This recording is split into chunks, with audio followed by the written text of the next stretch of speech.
16. One day Samson went to Gaza, where he saw a prostitute. He went in to spend the night with her. The people of Gaza were told, "Samson is here." So they surrounded the place and laid wait for him all night at the city gate. They made no move during the night, saying, "At dawn we'll kill him." But Samson lay there only until the middle of the night. Then he got up and took hold of the doors of the city gate, together with the two posts, and tore them loose, bar and all. He lifted them to his shoulder and carried them to the top of the hill that faces Hebron. Sometime later, he fell in love with a woman in the valley of Sorked, whose name was Adela. The ruler of the Philistines went to her and said, "See if you can lure him into showing you the secret of the great strength and how we can overpower him, so we may tie him up and subdue him."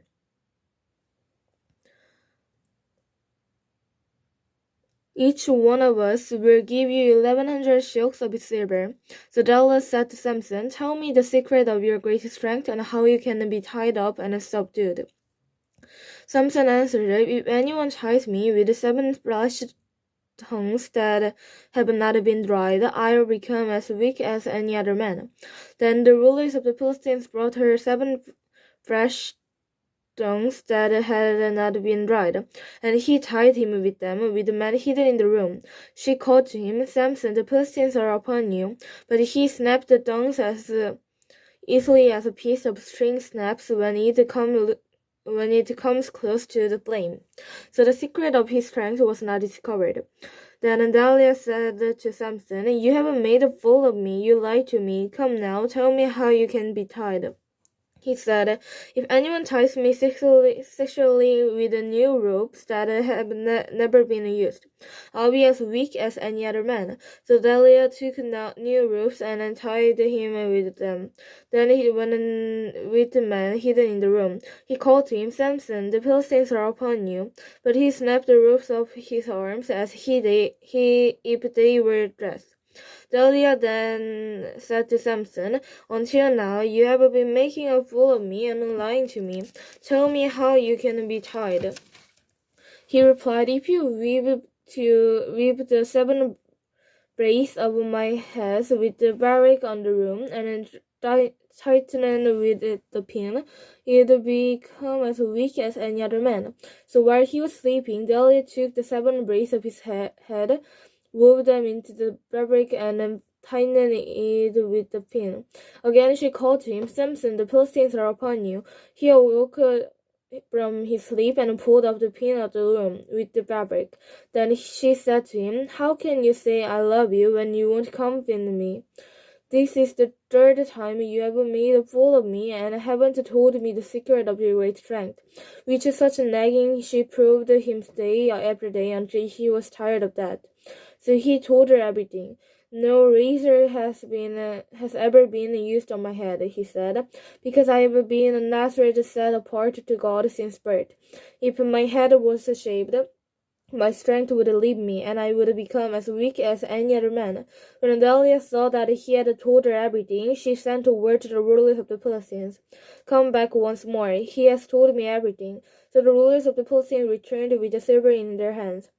Having put him to sleep on her lap, she called a man to shave off the 7 braids of his head, and so began to subdue him, and his strength left him.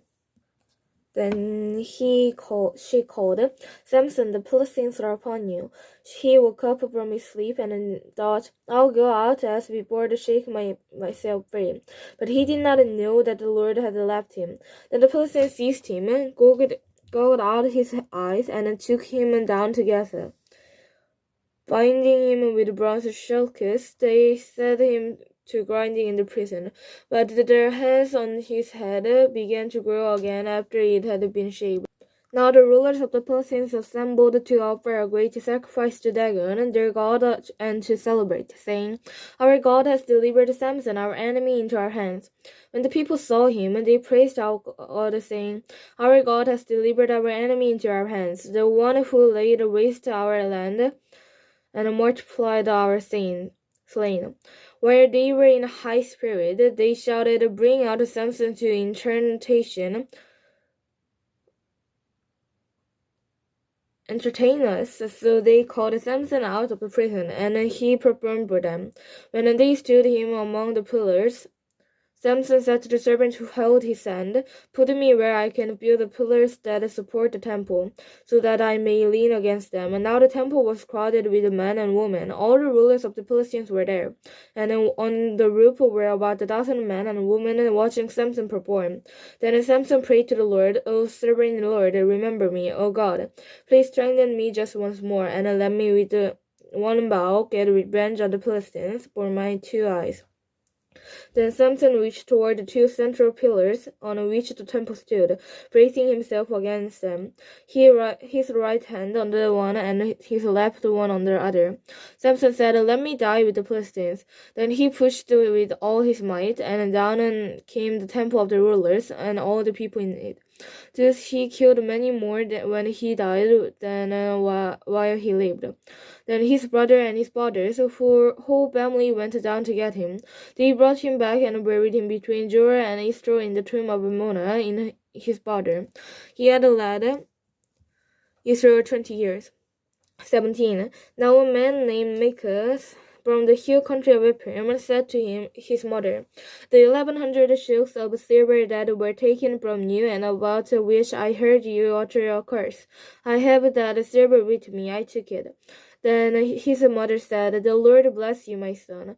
When he returned the 1,100 shekels of silver to his mother, she said, "I solemnly consecrate my silver to the Lord for my son to make a carved image and a cast idol. I will give it back to you." So he returned the silver to his mother, and she took 200 shekels of silver and gave them to a silversmith, who made them into the image and the idol. And then they were put in Micah's house.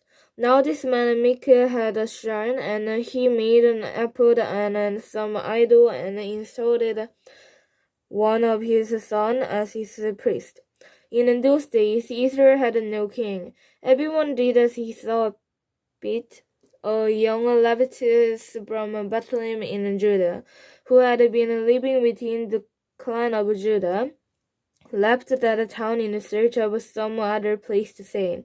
On his way, he came to Micah's house in the hill country of Ephraim. Micah asked him, "Where are you from?" I'm a Levite from Bethlehem in Judah," he said, "and I'm looking for a place to stay."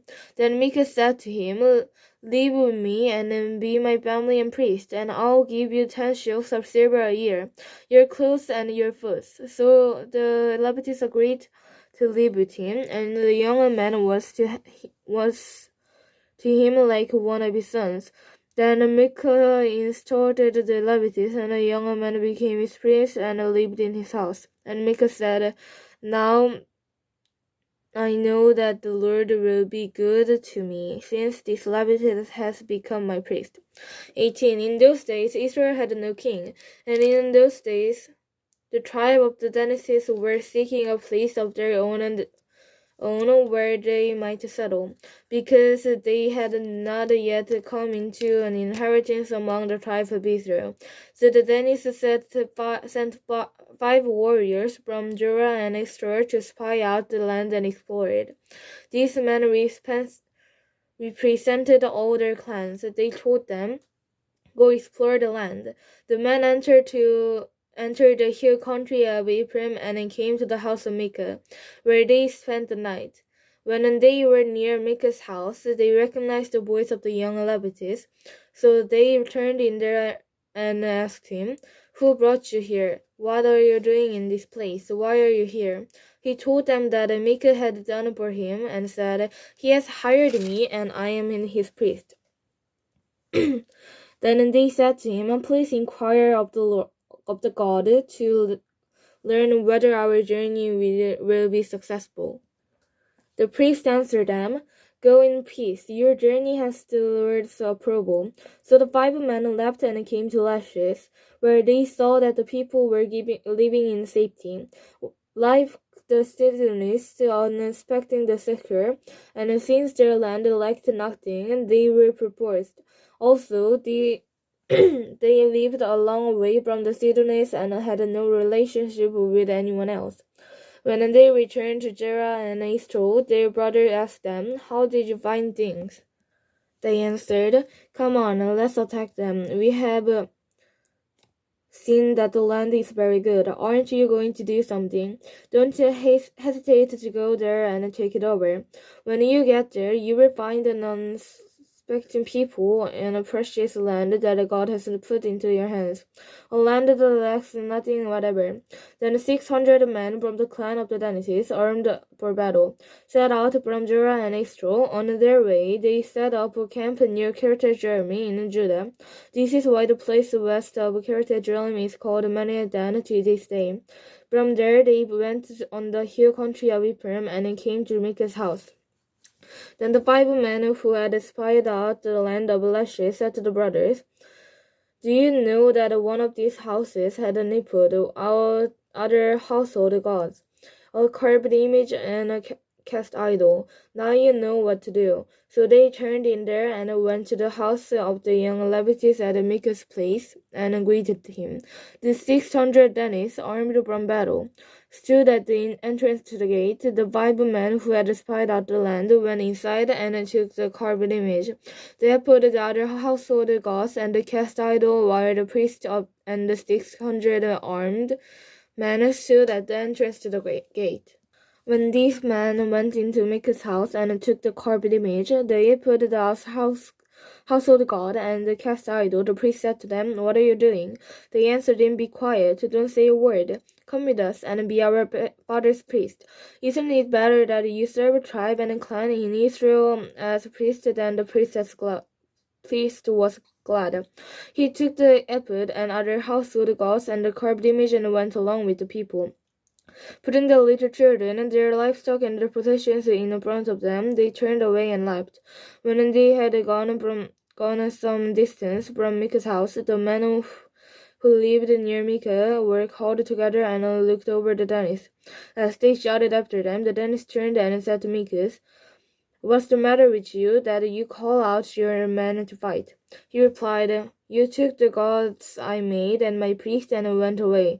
What else do I have? How can you ask, what's the matter with you?" The Danites answered, "Don't argue with us, or some hot-tempered man will attack you, and you and your family will lose your lives." So the Danites went their way, and Micah, seeing that they were too strong for him, turned around and went back home. Then they took that Micah had made and his priest and went on to Lashes against a peaceful and unsuspecting people. They attacked them with the sword and burned down their city. There was no one to rescue them because they lived a long way from Sidon and had no relationship with anyone else. The city was in a valley near Beth Rehob. The Danites rebuilt the city and settled it there. They named it Dan after their forefathers Dan, who was born to Israel. Though the city used to be called Lashes. There the Danites set up for themselves the idols, and Jonathan son of Gershom, the son of Moses, and his son were priests from the tribe of Dan until the time of the captivity of the land. They continued to use the idol Micah had made all the time the house of God was in his hands.